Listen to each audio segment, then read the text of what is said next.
سلام عزیزان، با یک کباب تابعی متفاوت با ترفند و تکنیک مهدیس اومدم. بریم با هم درستش کنیم. سینه و رون مرغ رو داخل میکسر میریزیم، پیاز و فلفل دلمه‌ای رو هم اضافه میکنیم تا خوب میکس بشن. حالا ادویه‌ای مثل نمک، زردچوبه فلفل، آبشم و پودر سیر و همچنین پاپریکا و جعفری و پودر سوخاری رو به مواد اضافه و کاملا با دست وزن میدیم.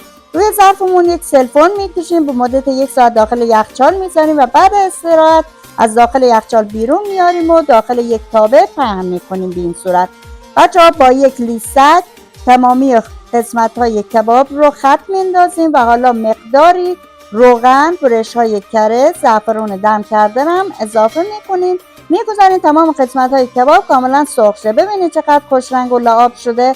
بافت بسیار نرم و لطیفی داره. حتما درست کنید و لذتش رو ببرید. کانال رو یادتون نره سابسکرایب کنید. همیشه با مهدیس غذاهای خوشمزه نوش جان کنید.